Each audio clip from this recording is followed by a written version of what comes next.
बिस्मिल्लाहिर्रहमानिर्रहीम। अस्सलाम वालेकुम। दोस्तों, इस वीडियो में हम एनालिसिस करेंगे क्रूड ऑयल फॉरेक्स मार्केट का XTI USD, WTI USD, US oil.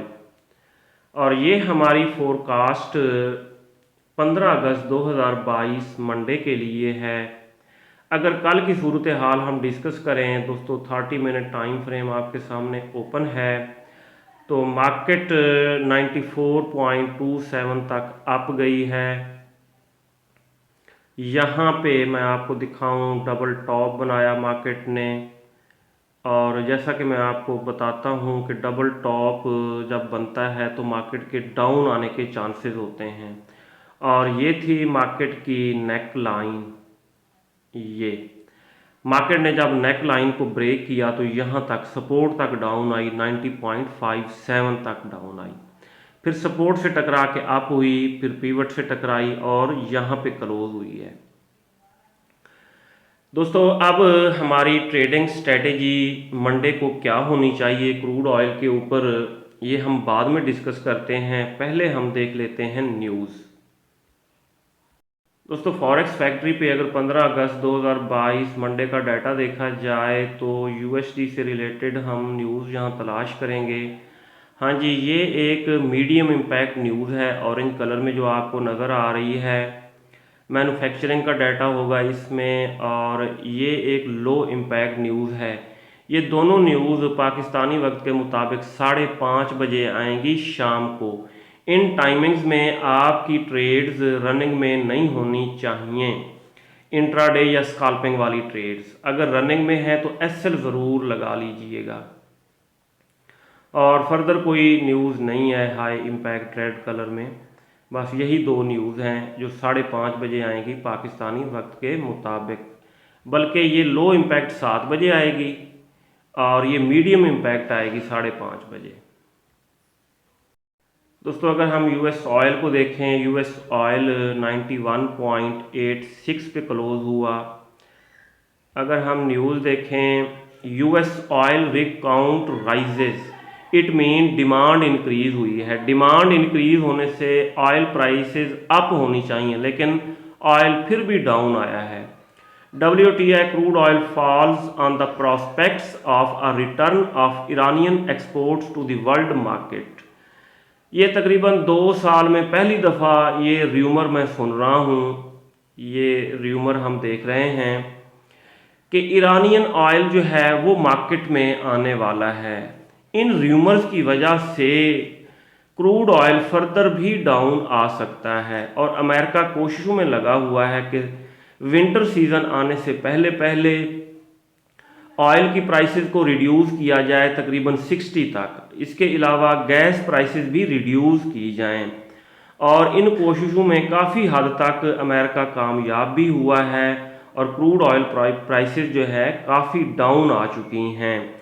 इसलिए हमारी ट्रेडिंग स्ट्रेटेजी ये होनी चाहिए कि जब भी क्रूड ऑयल मार्केट अप हो, अप होने के बाद डाउन आने लगे तो हम वहाँ से सेल करें।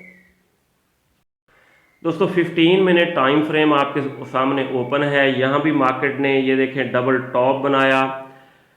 ये प्राइस एक्शन पैटर्न है, price action pattern double top. जब ये डबल टॉप बनता है और ये नेक लाइन ब्रेक होती है तो मार्केट आती है डाउन। वाकई मार्केट यहाँ तक डाउन आई, फिर यहाँ से रिजेक्शन मिली, पीवट से टकरा के फिर डाउन, डबल टॉप बना के फिर डाउन आई यहाँ तक, और 91 तकरीबन 40 के आसपास XTI USD मार्केट क्लोज हुई है। अब दोस्तों, हमारी ट्रेडिंग स्ट्रेटेजी फॉर मंडे क्या होनी चाहिए, इसके लिए हम लेवल्स लगाएंगे। ये लेवल्स कल के लिए थे, यानी कि फ्राइडे के लिए थे। हम D1 का टाइम फ्रेम ओपन करेंगे। यहाँ पे हम आखिरी कैंडल को देखेंगे। हाँ जी, आखिरी कैंडल के ऊपर नीचे हमने ये लगा लेनी है सपोर्ट रेजिस्टेंस, बाकी लगी हुई हैं। अब इनको देखना है हमने 15 मिनट टाइम फ्रेम में। सही हो गया।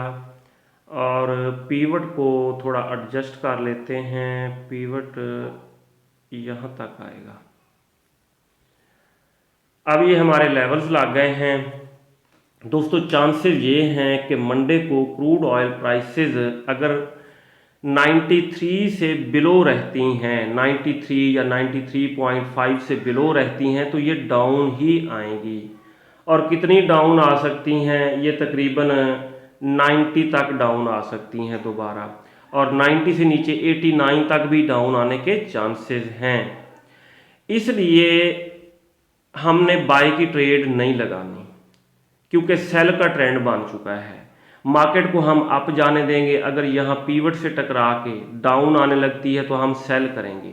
इससे ऊपर चली जाती है 93 या 93.5 से टकरा के डाउन आने लगती है, ऊपर स्टॉप लॉस लगाएंगे और सेल की ट्रेड लगाएंगे। टीपी हमारा 90 और 89 होंगे। इसी तरह मार्केट फर्दर ऊपर निकल जाती है और 94 से टकरा के डाउन आने लगती है, 94 को रिटेस्ट करने के बाद तो हम सेल की ट्रेड लगाएंगे।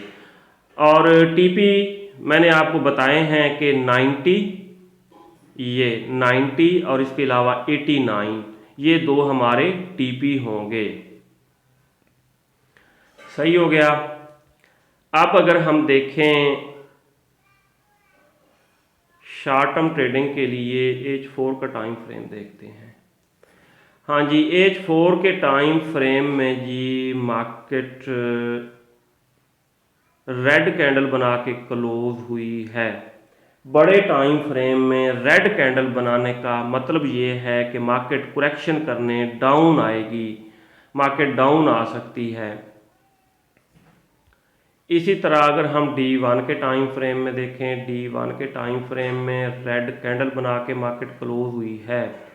मार्केट के डाउन आने के ज़्यादा चांसेस रहेंगे, लेकिन छोटे टाइम फ्रेम्स में ये नहीं कि यहीं से डाउन आ जाएगी, पहले अप होगी, अप होने के बाद फिर डाउन आएगी। और अप कहाँ तक हो सकती है, पीवट से टकरा के डाउन आ सकती है, 93, 93.5 से टकरा के डाउन आ सकती है। इसके अलावा अगर यहाँ तक अप चली जाती है और सेल का सिग्नल बनता है तो हम सेल की ट्रेड लगाएंगे, स्टॉप लॉस सब के लगाएंगे। सही है, स्टॉप लॉस के बगैर कोई ट्रेड नहीं लगानी, ओवर ट्रेडिंग नहीं करेंगे, बड़ा लॉट साइज यूज़ नहीं करेंगे, लालच नहीं करेंगे। इसी तरह हम W1 का टाइम फ्रेम देख लेते हैं। ये देखें, W1 का टाइम फ्रेम हमें बता रहा है कि मार्केट डाउन आने के बाद अप होगी, क्योंकि यहाँ ग्रीन कैंडल बन रही है। बहरहाल दोबारा देखते हैं 1 मंथ का टाइम फ्रेम। यहाँ पे देखें, ये कंसेक्टिव जो है ना रेड कैंडल्स बन रही हैं, यानी कि बड़े टाइम फ्रेम में क्रूड ऑयल मार्केट 62 या 63 की तरफ गामजन है। और उसके बाद अप ही होना है, मार्केट जितनी डाउन आ जाए जाना तो उसने अप ही है। ये देखें, ये 62 से इसको रिजेक्शन मिली थी मार्केट को, और प्राइसेस तकरीबन 126 तक अप गई, उसके बाद डाउन आई 100 तकरीबन 20 तक अप जाने के बाद, यहाँ तक अप जाने के बाद अब कंसेक्टिव मार्केट बड़े टाइम फ्रेम में बेरिश ट्रेंड में है। 30 मिनट टाइम फ्रेम ओपन करके देखते हैं। दोस्तों, मार्केट अगर अप जाती भी है, यानी कि डाउन आने के बाद मंडे को तो डाउन ही आएगी, इसके बाद अगर दोबारा ये अप जाती है तो 100 ज़्यादा से ज़्यादा यहाँ तक अप जाएगी, और यहाँ से जब क्रैश होने लगेगी तो स्टॉप लॉस के साथ हम लंबी सेल की ट्रेड ले सकते हैं। दोस्तों ये था आज का एनालिसिस क्रूड ऑयल के हवाले से। अपना बहुत सारा ख्याल रखिएगा, हमें दुआओं में याद रखिएगा। अल्लाह हाफिज़।